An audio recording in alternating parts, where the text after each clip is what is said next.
Today's top story from the perspective of someone who's there. You are looking live. This just in. Not my beat. Michael Phillips is with us, 910 The Fan, down in Richmond, which you can listen to MP on the mic, 10 a.m. to noon on the free, he said, Odyssey app. Of course, also read his work in the Washington Times. Michael, it was good to see you yesterday, and it was bad to see the football in front of us. It was the end. It was the end of this era, and it's a sad thing that it had to happen now because there's an entire month and a half of season left. That's the painful part here. We're actually kind of not used to this. Yeah. I know back in the day we used to bottom out early, but those teams always had 4-13 written all over them. This is kind of a new thing. We're going to hit December 1st, and really there's just no juice there.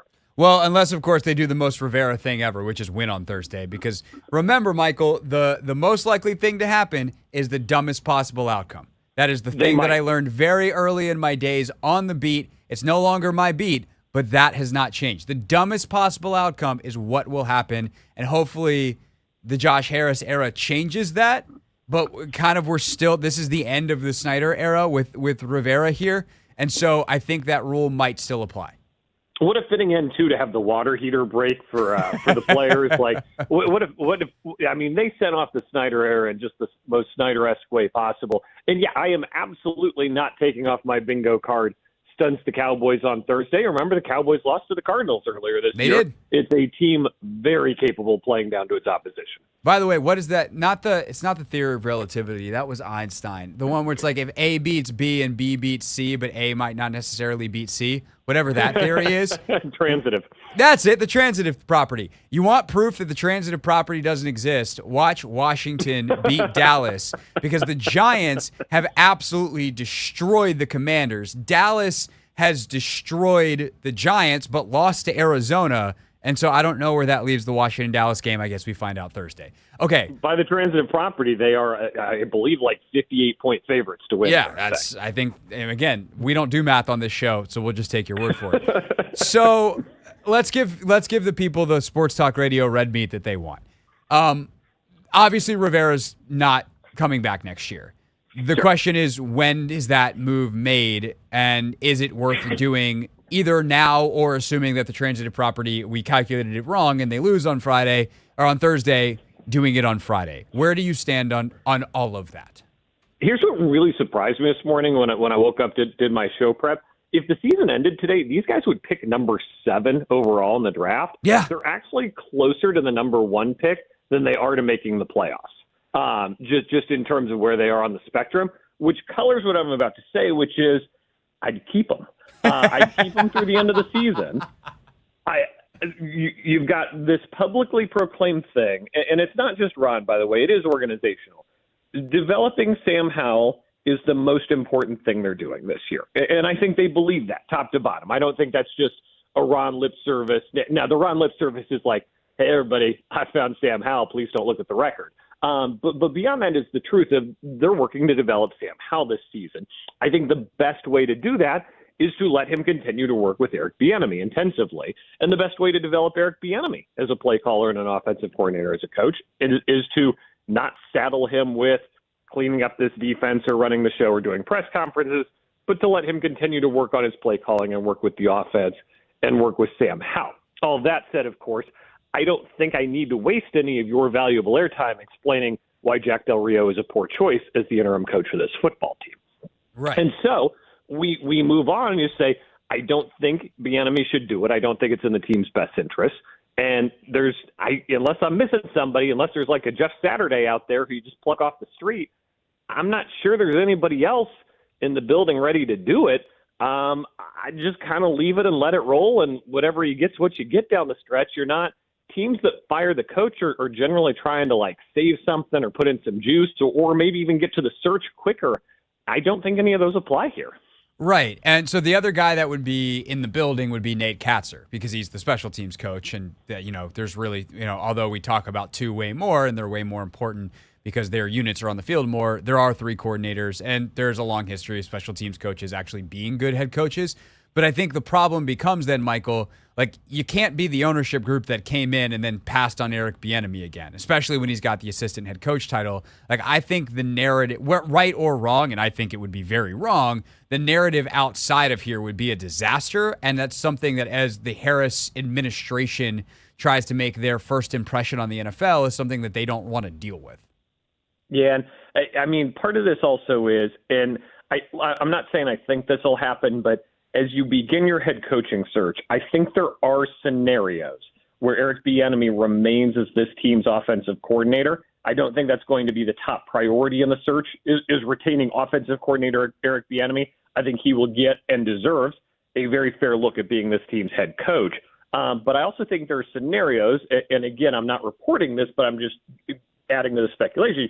There's a lot of Bill Belichick smoke out there. I don't think he'll be the coach of the Commanders, but if he is, he's actually a logical choice to pair with Eric Bieniemy. The problem, of course, then being if you lift Bieniemy into the interim role, it's really hard to take him back down to the coordinator role and explain why you do that later down the line.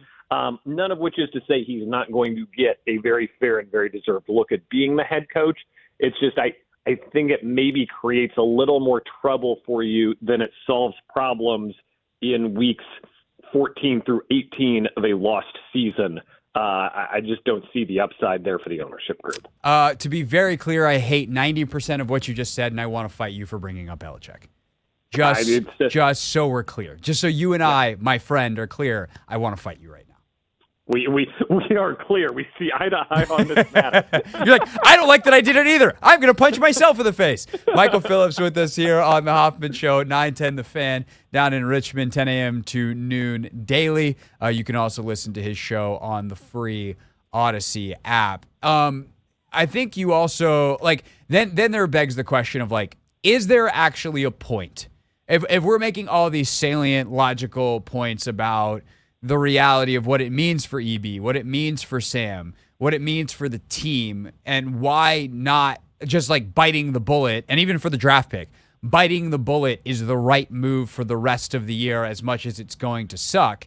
Is there a breaking point where that changes? Like the idea that for the fans, you have to do something. You have to prove that you like have a pulse. And if so, it would be blown out on national TV on Thanksgiving by Dallas, and especially if you follow it up with a bye week ahead by Miami, is that point? Here's the beauty of my plan, Craig Hoffman. I'm running for local office now. The Phillips plan is the right plan for Washington, D.C. Here's the beauty of my plan. That's great. That's fantastic if this defense stays disorganized and gives up 50 points a game the rest of the way. That means you're going to be picking in the top 5. And by the way, you'll also have the Bears pick in the second round. You could have 3 top 35 picks in next year's draft if you stick with the Phillips plan and let the defense remain a disorganized mess for the rest of the year. Now, I'm not touching that offense, right? I want them to lose 42-41 in every game they play the rest of the year, right? Blowouts are bad for morale. I want Sam Howell to continue to develop and score points and feel good. But I think we're maybe sleeping because we were talking playoffs last week. Like, and I'm as guilty of this as anybody. I was on my show last week saying, you beat the Giants, you stun the Cowboys, there's a very legitimate path to the playoffs in the NFC. That's a sentence I said on the radio last week. I can't take it back. It's a matter of public record. But now that they've lost to the Giants, looking at this board, they're the number 7 draft pick, Greg. And by the way, some of the teams above them are going to start winning some football games. The Arizona Cardinals have put Kyler Murray back in. They're going to win some football games. Tennessee is a well-coached outfit. They're going to win some football games. It would not surprise me if New England finds a way to win some December football games. That's 3 teams, bang, bang, bang. You're all of a sudden top 4 at that point. You know, I don't mind rolling with that game as a one-time price to pay. Like I'm not advocating for the process, and I'm not advocating for the current team tanking in any way. I'm just saying you have bad leadership on defense. Just let them be bad leadership for another month and a half. And the way the fans can hear you is by watching you turn in that card in the top 5 in April. I hear you. I just wonder if there's a way to do both. To like I honestly think like if I'm Harris and Rivera's still here by the end of the season, like which is what I anticipate happening, like before the final game, you put out something being like, hey, we would like to thank Ron Rivera. Like, this will be his last game. He's done a tremendous job stewarding the organization. You have that conversation with Ron, obviously, before you say that publicly. But, like, you buy yourself an extra week of goodwill. Or can you fire Del Rio? And even though, like, there's no one that's ready to be a DC on this staff. Nope. And by the way, that's why they're terrible. The reason that these guys have insulation from being fired and there's no one ready to take their jobs is because the staff is not good enough, and that's also why they're terrible in the first place. But I would consider firing, especially say you give up 40 burger to Dallas, just fire Del Rio and like show him, go to Ron and be like, hey, I know you don't want to, but like, sorry, the fan base needs to head on the platter, and at some point, we're going to have to give them something. This isn't irrational. This isn't Snyder-esque. This isn't any of those things. This is functional, and somebody's got to go. And I wonder if there's a way to do it. I mean, Mayhew is still sitting there as a pretty easily fireable person as well as the general manager. You don't need a general manager for the final 5 weeks of the season, but you can, quote-unquote, start your search. And I just think there's got to be at some point some kind of responsiveness, even if I agree with the fact that, like, what most people would want, who want to see change, which is everybody, is elevating Bieniemy and going from there, that is actually not a good play for a number of reasons for this team. I agree that firing Del Rio is the most logical outcome here.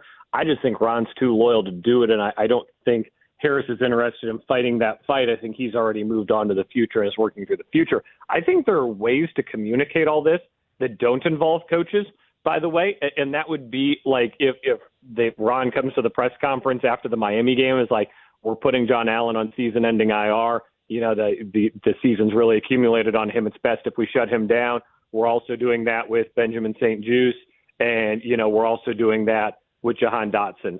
You know, we wish them the best, and we'll get ready for next year, right? Something like that where it's like a very clear, unmistakable bullhorn. This is what we're doing. Without the theatrics of the firing. All right. Is there anything worth talking about from the game itself yesterday? Well, I still think they should cut Cameron Cheeseman. I don't know that that's the statement, and I don't think that's what you were looking for in terms of good radio. I just feel compelled to say I think they should. Did he even have a bad snap yesterday?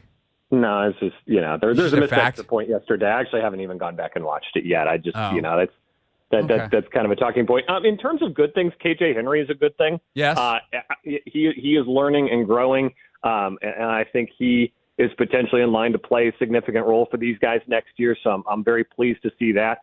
Cody Barton is going to be back at practice this week. The reason that encourages me, Craig, they do that 21-week practice clock when you come back off of IR. Yeah, the 21 days.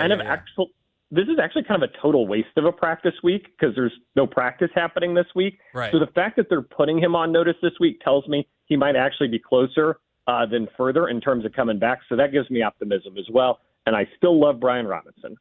Brian Robinson, good football player, did a good job yesterday. Really, I did get one of the funnier Twitter replies that I've gotten in a while yesterday when Robinson fumbled. They did wind up recovering it, but somebody goes, if Robinson fumbles one more time, they're going to have to cut Antonio Gibson. And I thought that was a funny line. Speaking of the offense, real quick before we let you go, Michael Phillips with us here on the Team 980, of course, MP on the mic. Down in Richmond, 10 a.m. to noon on 910 The Fan. You can also read Michael in the Washington Times. Like, the offense hasn't actually been good the last couple of weeks. They salvage it in the fourth quarter last week against Seattle and make things interesting that everyone gets to yell at the defense because they gave up the field goal at the end. But for 3 quarters, the offense wasn't very good last week.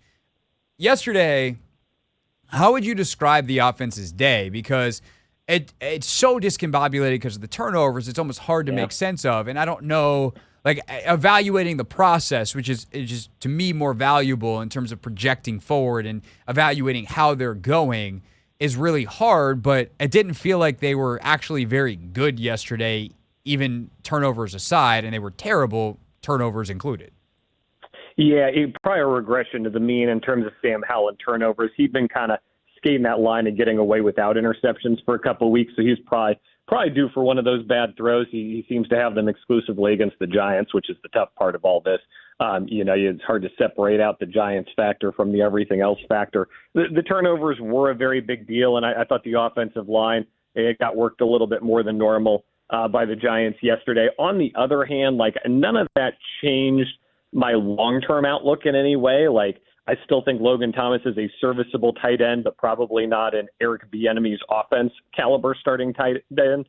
I still like the duo of Robinson and Gibson, and I think they established the run a little more yesterday, which was obviously a very deliberate effort. And so as I go back and kind of reevaluate this, that'll be one of the things I'm really looking to parse is how much of establishing the run cost them in the pass game and how much of it was productive, because Robinson is a productive runner. I think that's a fascinating line. Bieniemy is still learning to walk, right? Like he adds more running into the game plan, but I don't know that did that get them where they need to be overall? I don't have an answer for you on that one. I'm just intrigued by it. No, I am as well, because I've certainly been advocating for running more, and it's like they're trying to balance a seesaw, and it's like, oh, we put too much weight on the other side of the seesaw. Now we're unbalancing. No, we need someone else on this. Oh no, and they went too far the wrong direction. Yeah. And it wound up shooting a small child up into the air. Really unfortunate for that kid. We hope Gary's okay. All right, Michael Phillips with us here on the Hoffman Show, 910 The Fan, down in Richmond daily. Are you on, through Wednesday this week, and then you got Thursday, Friday off? What's the Phillips schedule? Now, my colleague is making me look bad here. AWOD, Adam Epstein of That's of AWOD what a Radio sentence that thing. is. AWOD's making me look bad. This is the first time this has ever happened. AWOD is making me look bad. He is actually going to do a Friday show to wrap up we've got both Commanders, Cowboys, and VCU basketball, which is our big show, plays on Thursday against Iowa State, a big game for them. He's coming back in Friday. I am opting to take that day, eat leftovers, and watch more football on television. So I'll put up the sign that says back Monday, and you can catch me then. Yeah, Sheehan is doing that for us. He is doing a simulcast on both stations up here on Friday. And I don't know how often AWOD and Kevin Sheehan wind up in the same bucket, but, that's... I'll say this. Nobody has ever confused those two programs. No, that is two very, very different shows. But they're both live and free on the Odyssey app. All right. Michael Phillips, 10 a.m. to noon on 910 The Fan. Read him in the Washington Times and hear him every Monday here on The Hoffman Show. Miguel, muchas gracias. Happy Thanksgiving to you and yours. And I will talk to you next week. Happy Thanksgiving. Catch you then. This is the Hoffman Show on the Team 980 and the Odyssey app.